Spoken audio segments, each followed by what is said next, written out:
नमस्कार दोस्तों, स्वागत है आप सभी का आपके अपने चैनल अमन प्रयास देखिए, जिसमें जैसा कि फ्रेंड्स हमारा एसएससी जीडी का प्रैक्टिस सेट चल रहा है।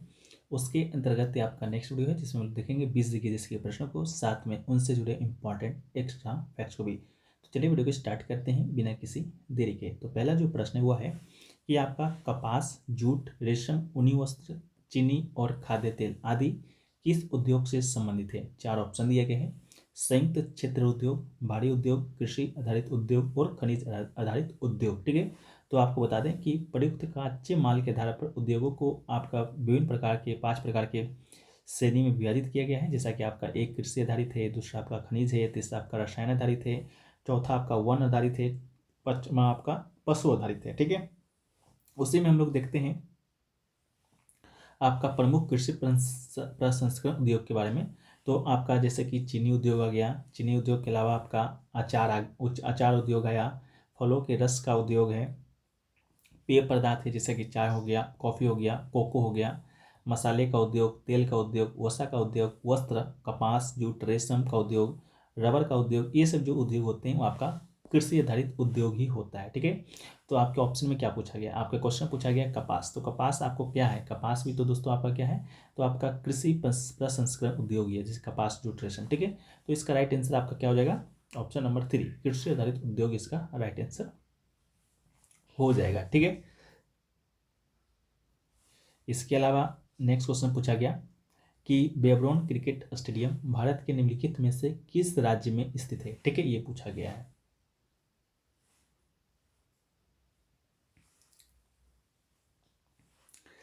नेक्स्ट क्वेश्चन पूछा गया है कि बेब्रोन क्रिकेट स्टेडियम भारत के निम्नलिखित में से किस राज्य में स्थित है। ठीक है, तो हम लोग अभी भारत में जितने भी प्रमुख आपके क्रिकेट स्टेडियम है उसको देख लेते हैं, तो इसका आंसर आपको वहाँ पर मालूम चल जाएगा। ठीक है, तो देखिए भारत के प्रमुख क्रिकेट स्टेडियम की बात करते हैं तो आपका सॉल्ट लेक स्टेडियम की बात करेंगे तो ये आपका कोलकाता में है। कोलकाता में आपका ईडन गार्डन स्टेडियम भी है, इसको भी याद रखिएगा, ईडन गार्डन स्टेडियम। ठीक है, इसके अलावा आपका जवाहरलाल नेहरू स्टेडियम है नई दिल्ली में, सरदार पटेल स्टेडियम है आपका अहमदाबाद में, फिरोज शाह कोटला स्टेडियम आपका है नई दिल्ली में, जिसे कि आप अरुण जेटली स्टेडियम के नाम से जानते हैं, वानखेड़े स्टेडियम आपका मुंबई में है, ग्रीन पार्क स्टेडियम आपका कानपुर में है, चिन्ना स्वामी स्टेडियम आपका बेंगलुरु में है, बाल योगी एथलेटिक स्टेडियम आपका हैदराबाद में है, लाल बहादुर स्टेडियम आपका कहाँ पर है, तो ये भी हैदराबाद में है, सवाई मानसिंह स्टेडियम आपका जयपुर में है, फाटोडा स्टेडियम आपका मडगांव में है, बेब्रोन स्टेडियम आपका मुंबई में है। ठीक है, तो आपसे बेब्रोन के बारे में ही पूछा गया था, तो इसका राइट आंसर क्या होगा, इसका राइट आंसर हो जाएगा ऑप्शन नंबर 3 यानी कि महाराष्ट्र, इसका राइट आंसर हो जाएगा। ठीक है, इसके अलावा और भी कुछ महत्वपूर्ण स्टेडियम है, जैसा कि आपका ईडन गार्डन हो गया जिसके बारे में हम लोग बात कर लिए हैं, चिदम्बरम स्टेडियम है चेन्नई में है, किनन स्टेडियम आपका जमशेदपुर में है, बारावती स्टेडियम आपका कटक में है, मौलाना आजाद स्टेडियम आपका जम्मू कश्मीर में है, मिथिलेश स्टेडियम आपका पटना में है, मिथिलेश स्टेडियम है। ठीक है, इसके अलावा पटना में एक आपका और भी है जहाँ पर अभी रणजी खेला गया है। ठीक है, इसका मोनूल हॉकी स्टेडियम भी है आपका पटना में है, कंचनजंगा स्टेडियम आपका सिलीगुड़ी में है, द एडिना स्टेडियम आपका अहमदाबाद में है, होलकर स्टेडियम आपका इंदौर में है, डॉक्टर श्याम प्रसाद मुखर्जी स्टेडियम आपका गोवा में है, मोनूल हॉकी स्टेडियम आपका पटना में है। ठीक है, ये तो आपका प्रमुख स्टेडियम हुआ, लेकिन आपको एक दो फैक्ट्स और याद रखना है। जैसा कि आपका जो असम में स्टेडियम आपका है, असम नहीं, आपका अहमदाबाद में जो स्टेडियम है सरदार पटेल स्टेडियम। ठीक है, जिसे कि पहले मोटेरा स्टेडियम के नाम से जाना जाता था, अब जो वर्तमान में जो नया नाम है वो नया नाम है आपका नरेंद्र मोदी स्टेडियम। ठीक है, वर्तमान में क्या नाम है, नरेंद्र मोदी स्टेडियम नाम है। ठीक है, ये जो नरेंद्र मोदी स्टेडियम आपका है आपका अहमदाबाद में, ये आपको बता दें विश्व का सबसे बड़ा स्टेडियम है। ठीक है, कि यहाँ का विश्व का सबसे बड़ा क्रिकेट स्टेडियम है, इसको याद रखिएगा, कहाँ का क्रिकेट स्टेडियम है। ठीक है, यहाँ पर तकरीबन 1,20,000 से एवं यहाँ पर जो आपके आदमी हैं वो बैठ सकते हैं। ठीक है, इसको भी याद रखिएगा। इसके अलावा जो नेक्स्ट क्वेश्चन पूछा गया कि भारत में 2011 की अंतिम जनगणना कितने चरण में पूरा किया गया है। ठीक है, तो 2011 का जो आपका जनगणना था, ठीक है, वो आपका कितने चरण में, तो 2 चरण में आपका आयोजित हुआ था, इसका राइट आंसर आपका 2 हो गया। ठीक है, 2 चरण कौन कौन से थे, एक चरण का नाम था आपका घर सूची, एक चरण का नाम था आपका घर सूची, एक चरण का नाम था आपका जनसंख्या गणना। ठीक है, क्या था, जनसंख्या गणना था।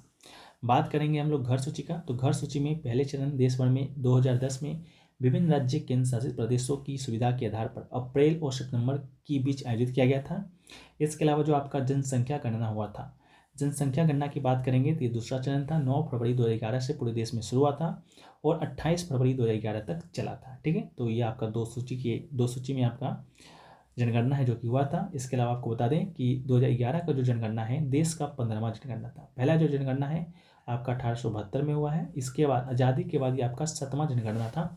आपको ये भी याद रखने की ज़रूरत है, ठीक है। चलिए इसके अलावा नेक्स्ट क्वेश्चन की बात करते हैं। तो नेक्स्ट क्वेश्चन है कि मौर्य शासक अशोक की मृत्यु कब हुआ था, ठीक है। तो मौर्य शासक अशोक की बात करेंगे तो जो मौर्य शासक अशोक था उसका जो मृत्यु है आपका 232 ईसा पूर्व में, ठीक है, यानी कि इंग्लिश में हम लोग बीसी सेंचुरी कहते हैं, ठीक है। तो 232 बीसी में आपका हुआ था। इसके अलावा अशोक के बारे में तो आप लोग को मालूम होगा, विभिन्न क्लासों में हम लोगों ने इनके बारे में पढ़ा था। तो अशोक जन्म की बात करेंगे तो इनका 304 ईसा पूर्व में जन्म हुआ था। ये बिंदुसार का पुत्र था और राजवंश में तीसरे राजा था, ठीक है। राजवंश कहें तो मौर्य राजवंश, ठीक है, मौर्य राजवंश। मौर्य राजवंश की बात करते हैं तो मौर्य राजवंश जिसकी स्थापना चंद्रगुप्त मौर्य ने किया था, ठीक है। चंद्रगुप्त मौर्य ने किया था किसको मारकर, आपका नंद वंश का अंतिम राजा धनानंद को हराकर। किसको हराकर, तो घनानंद को हराकर, ठीक है। ये आपका चंद्रगुप्त मौर्य ने किया था। चंद्रगुप्त के बाद आपका सेकंड शासक बनता है बिंदुसार। बिंदुसार है, बिंदुसार को ही आपका इतिहास में आपका क्या कहा जाता है, तो अमित्र घाट, ठीक है। अमित्र जो घाट है वो आपका बिंदुसार को ही कहा जाता है, इसको याद रखिएगा। इसके अलावा बिंदुसार के बाद आपका अशोक आपका मौर्य समाज का शासक बनता है जिसका जन्म 304 में, मृत्यु 232 ईसा पूर्व में होता है। अशोक जो है आपका विभिन्न किसके लिए प्रसिद्ध था, तो एक तो आपका ये कलिंग युद्ध के लिए प्रसिद्ध था, ठीक है। जो कलिंग युद्ध आपका ये हुआ था 263 ईसा पूर्व में हुआ था, याद रखिएगा 263 बीसी में हुआ था कलिंग युद्ध। इसके बाद से ये जो अशोक था आपका युद्ध का त्याग दिया था, ठीक है, युद्ध का त्याग दिया था आपका। इसके बाद धर्मघोष इन्होंने अपना लिया था, ठीक है। इसके अलावा बौद्ध धर्म का प्रचार, लगभग अखिल भारतीय राजनीतिक इकाई का प्रभावी शासन, ये सब आपके एग्जाम के लिए इंपॉर्टेंट नहीं है, बाकी आप लोग नॉलेज के लिए पढ़ सकते हैं, ठीक है। आपके लिए इंपॉर्टेंट है कि इसको अशोक को शिलालेखों में देवना प्रिय के नाम से जाने जाते हैं या देवनाम प्रियदर्शी के नाम से भी जाना जाता है, ठीक है। इसके अलावा इसका लिपि के बारे में पूछा जाएगा कि अधिकांश जो शिलालेख है वो किस लिपि में है, तो ब्राह्मी में है, ठीक है। इसके अलावा खरोष्टी में भी है। इसके अलावा इसकी लिपि को शिलालेख को सर्वप्रथम किसने पढ़ा था ये पूछा जाएगा। तो इसके शिलालेख को सर्वप्रथम 1837 में जेम्स प्रिंसेप ने पढ़ा था, ठीक है। किसने पढ़ा था, जेम्स प्रिंसेप ने पढ़ा था, ठीक है। चलिए नेक्स्ट क्वेश्चन है कि वैज्ञानिक सोच और मानवतावाद को विकसित करना एक डैश है, ठीक है। तो देखिए वैज्ञानिक सोच और मानवतावाद को विकसित करना एक हमारा मौलिक कर्तव्य है, जिसे कि हम लोग मूल कर्तव्य के नाम से भी जानते हैं। तो इसका राइट आंसर मौलिक कर्तव्य या मूल कर्तव्य हो जाएगा, ठीक है। मौलिक कर्तव्य के विषय में हम लोगों ने बहुत सारे वीडियो में पढ़ चुका है, क्या है, कब जोड़ा गया है, क्या नहीं जोड़ा गया है। हम लोग जो वर्तमान में 11 जो मौलिक कर्तव्य है उसको पढ़ लेते हैं, बाकी आगे भी इस तरह के प्रश्न आपको मिलेंगे तो वहाँ भी हम लोग देखेंगे, ठीक है। लेकिन 11 जो मौलिक कर्तव्य है उसकी सूची को हम लोग देखें तो पहला ही जो मौलिक कर्तव्य है वो आपको बताता है कि संविधान का पालन करें, राष्ट्रीय ध्वज और राष्ट्रगान का सम्मान करें। सेकेंड है आपका स्वतंत्रता संग्राम के आदर्शों का पालन करें। इसके अलावा आपका है कि भारत की संप्रभुता और अखंडता की रक्षा करें, ठीक है। इसके अलावा चौथा है देश की रक्षा करें, आह्वान किए जाने पर राष्ट्रीय सेवाएं प्रदान करें। पांचवा है समान भाईचारे की भावना का विकास करना है। छठा है देश की सांस्कृतिक संस्कृति का संरक्षण करना है। सातवां है पर्यावरण का संरक्षण करना है। आठवां वैज्ञानिक सोच और मानवता का विकास करना है। नौवां है सार्वजनिक संपत्ति की रक्षा करना है, हिंसा से बचना है। इसके अलावा 10वां है आपका कि जीवन के सभी क्षेत्रों में उत्कृष्टता के लिए प्रयास करना है। और 11वां जो अंतिम जो मौलिक कर्तव्य है, ये जो ऊपर का 10 मौलिक कर्तव्य था वो आपका 1976 में जोड़ा गया था 42वां संविधान संशोधन के माध्यम से। लेकिन जो 11वां जो मौलिक कर्तव्य है, जो एकमात्र मौलिक कर्तव्य है जो कि सभी माता पिता अभिभावकों का कर्तव्य है कि अपने 6 से 14 वर्ष की आयु के बच्चे को स्कूल भेजें, ये मौलिक कर्तव्य आपका जोड़ा गया था 2002 में 86वां संविधान संशोधन के माध्यम से, ठीक है। तो ये आपको याद रखिएगा। बाकी मौलिक कर्तव्य के विषय में आपको यहाँ पर पीडीएफ दिया गया है, आप लोग इसे आसानी से पढ़ सकते हैं। हम लोग बहुत बार चर्चा कर चुके हैं तो मुझे भी बताने का मन नहीं है, आप लोग भी बार बार जो रेगुलर वीडियो देखते हैं वो भी शायद बोर हो जाते होंगे, ठीक है। बाकी आप लोग आगे भी मिलेगा तो हम लोग उसको देखने का प्रयास करेंगे। नेक्स्ट क्वेश्चन है कि जीव मिल्खा सिंह 1998 में यूरोपीय दौरे में शामिल होने वाले भारत के पहले खिलाड़ी बने थे, उन्होंने जीते थे। ऑप्शन आपका जो क्वेश्चन दिया गया है उसमें से 3 क्वेश्चन है। यूरोपीय दौरे का 4 खिताब, इसके अलावा जापान गोल्फ दौरे में 4 खिताब, इसके अलावा एशियाई दौड़ में 6, 3, 4। ठीक है, तो ऑप्शन नंबर 1, 2, 3 ये आपका बिल्कुल राइट आंसर है। यानी कि जब यूरोपीय दौरा उनका हुआ था तो यूरोपीय दौरे में 4 खिताब भी जीते थे। इसके अलावा जापान गोल्फ में भी 4 खिताब जीते, एशियाई दौरे में भी 4 खिताब इन्होंने है जो कि जीता है। ठीक है, जीव मिल्खा सिंह की बात करेंगे तो इनका पूरा नाम जीव मिल्खा सिंह राठौड़ है। जन्म 15 दिसंबर 1971 का हुआ है। भारतीय पेशेवर गोल्फर हैं। 1998 में यूरोपीय टूर में शामिल होने वाले भारत के पहले खिलाड़ी बने थे। उन्होंने यूरोपीय टूर पर 4 प्रतियोगिताएं जीती हैं और टूर पर सबसे सफल भारतीय बन गए हैं। वो अक्टूबर 2000 में आधिकारिक विश्व गोल्फ रैंकिंग में शीर्ष 100 में जगह बनाने वाले पहले भारतीय गोल्फर भी बने हैं। उनको भारत सरकार के द्वारा 2007 में पद्मश्री का अवार्ड दिया गया है।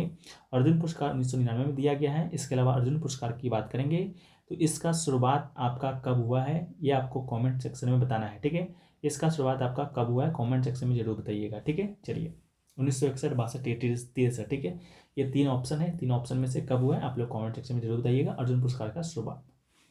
नेक्स्ट क्वेश्चन है कि नवंबर 2022 तक national institution for transforming India यानी कि नीति आयोग के अध्यक्ष कौन थे। ठीक है, तो बात करेंगे हम लोग नीति आयोग का। नीति आयोग की बात करते हैं तो इसका फुल फॉर्म ही पहले आपको याद रखना है।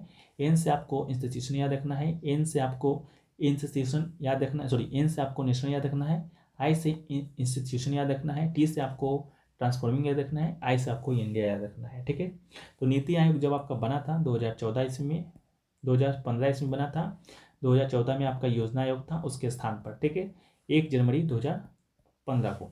तो जब नीति आयोग आपका बना था उसमें कहा गया था कि नीति आयोग का जो भी अध्यक्ष होगा, नीति आयोग का अध्यक्ष वही होगा जो भारत का प्रधानमंत्री होगा। ठीक है, तो नीति आयोग के अध्यक्ष कौन होंगे, भारत के प्रधानमंत्री होंगे। तो वर्तमान में भारत के प्रधानमंत्री कौन है, नरेंद्र मोदी जी हैं। तो नीति आयोग के भी अध्यक्ष आपके नरेंद्र मोदी ही राइट आंसर हो जाएगा। ठीक है, जब भी प्रधानमंत्री आपके नरेंद्र मोदी रहेंगे नीति आयोग के अध्यक्ष भी आपके वही रहेंगे।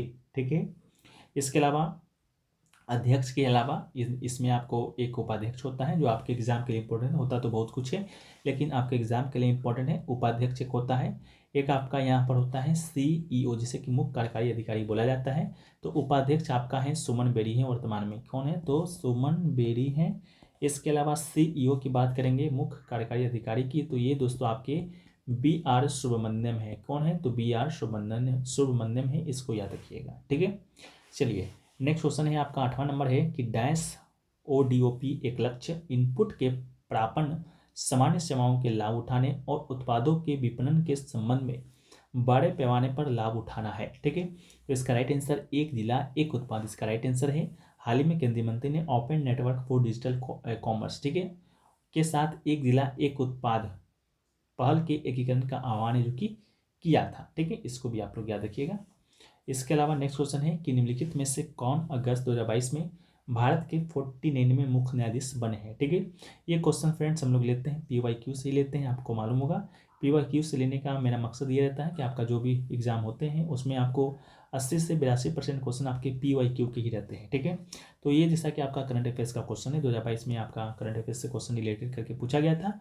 तो भारत के 49वें मुख्य न्यायाधीश के बारे में पूछा गया था, लेकिन अब भारत के 50वें मुख्य न्यायाधीश भी बन गए हैं। ठीक है, तो इससे हम लोग को एक प्रॉफिट ये होता है कि करंट अफेयर्स के भी जो क्वेश्चन होते हैं किस टॉपिक से पूछे जाते हैं वो हमें ज्ञात हो जाता है, उसको हम लोग पढ़ लेते हैं। ठीक है, तो जैसा कि भारत का 49वां मुख्य न्यायाधीश पूछा गया था उदय उमेश ललित जी थे। लेकिन अगर आपसे इससे रिलेटेड प्रश्न पूछा जाएगा तो क्या पूछा जाएगा, भारत के 50वें मुख्य न्यायाधीश के बारे में। और भारत के जो 50वें जो मुख्य न्यायाधीश हैं वर्तमान में वो दोस्तों आपके हैं DY चंद्रचूड़। कौन है तो आपके DY चंद्रचूड़ साहब हैं भारत के 50वें मुख्य न्यायाधीश, जिनको शपथ राष्ट्रपति द्रौपदी मुर्मू ने दिलाया था 9 नवंबर 2022 को। यह उदय उमेश ललित का स्थान लेंगे जो कि 49वें थे। इसके अलावा DY चंद्रचूड़ भारत के 25वें मुख्य न्यायाधीश होते हैं। 13 मई 2016 को भारत के सर्वोच्च न्यायालय के न्यायाधीश नियुक्त किया गया था। ठीक है, किसे नियुक्त किया गया था तो आपका DY चंद्रचूड़ को किया गया था। अब ये आपके मुख्य न्यायाधीश हैं। नेक्स्ट क्वेश्चन है वह है कि भरतनाट्यम के लिए 2009 में पद्म भूषण जीतने वाले जोड़ी का नाम बताना है। तो भरतनाट्यम के लिए 2009 में जो पद्म विभूषण जीते थे वो आपके 2 जोड़ी हैं, वनादेल पुडिया विट्ठल धनजयन और आपका शांता धनजयन। ठीक है, दोनों आपके युगल हैं, पति पत्नी हैं। इनको 2009 में पद्म भूषण अवार्ड है जो कि आपको दिया गया था। इसके अलावा आपको बता दें कि 2009 में इन्हें पद्म भूषण से सम्मानित किया गया है। इसके अलावा आपका 2020 में नृत्य के क्षेत्र में सन्मुखम आनंद राष्ट्रीय उत्कृष्टता पुरस्कार से भी सम्मानित किया गया है। साथ में इनको संगीत नाटक एकेडमी पुरस्कार भी दिया गया है 1994 में। ठीक है, इसको भी याद रखिएगा। नेक्स्ट क्वेश्चन है कि प्राकृतिक भूकंप पृथ्वी की किस परत में होती है, ये पूछा गया है। तो देखिए, जो प्राकृतिक जो भूकंप है वो आपका पृथ्वी के किस परत में होता है, तो ये आपका स्थल मंडल में होता है, इसका राइट आंसर होगा। भूकंप की बात करेंगे तो जमीन के हिलने के कारण होने वाले कंपन के कारण होता है। ये झटके टेक्टोनिक प्लेटों में होने वाली गड़बड़ी के कारण आते हैं। यह प्लेटें पृथ्वी की सबसे ऊपरी परत जिससे कि क्रस्ट कहते हैं, क्रस्ट आपका स्थल मंडल में ही होता है कि अंदर गहराई में मौजूद है। ठीक है, इसको भी याद रखिएगा। नेक्स्ट क्वेश्चन है वह है कि जल विद्युत करने के लिए आप निम्नलिखित में से किस स्थान पर बड़े बांध बना सकते हैं। तो जल विद्युत उत्पन्न करने के लिए जो बांध बनेगा फ्रेंड्स, वो बनेगा आपका पहाड़ी क्षेत्र पर। ठीक है, कहाँ बनेगा, तो ऑप्शन नंबर 2 पहाड़ी क्षेत्र पर बनेगा। इसका आपका सापेक्ष उदाहरण आप देख सकते हैं, भागीरथी जो नदी है उस पर, जो उत्तराखंड में स्थित है, उस पर बना टिहरी बांध जो कि उत्तराखंड राज्य में स्थित है, 2400 मेगावाट बिजली उत्पादित करता है। इस समय भारत का सबसे बड़ा बांध है जहां बिजली बनता है। ठीक है, तो इसका उदाहरण आपका ये है, क्योंकि ये भी उत्तराखंड जो है आपका ये पहाड़ी क्षेत्र है, इस बात को याद रखिएगा। ठीक है, जिनको नॉलेज नहीं, आप लोग नॉलेज को गेन कीजिए कि उत्तराखंड कहाँ पड़ता है। नेक्स्ट आपका है माइटोकॉन्ड्रिया। माइटोकॉन्ड्रिया डैश झिल्ली की बनी होती है। तो माइटोकॉन्ड्रिया की बात करेंगे तो जो माइटोकॉन्ड्रिया होता है वो दोस्तों आपका 2 झिल्ली युक्त होता है, तो इसका राइट आंसर दोहरी झिल्ली होता है, तो 2 इसका राइट आंसर है। बाहरी झिल्ली छिद्रित होता है तथा भीतरी झिल्ली बहुत ही अधिक वलित होता है। ये ऊर्जा एटीपी का फुल फॉर्म याद रखना है, एडेनोसिन ट्राइफॉस्फेट के रूप में संग्रहित होती है, इसलिए उन्हें कोशिका का पावर हाउस के रूप में कहा जाता है। ठीक है, किसे, माइटोकॉन्ड्रिया को। ये आपसे डायरेक्ट पूछा जाएगा, कोशिका का पावर हाउस किसे कहा जाता है, तो माइटोकॉन्ड्रिया को ही कहा जाता है। ये दोहरी झिल्ली युक्त आपका ये कोशिकांग है, इसको याद रखना है।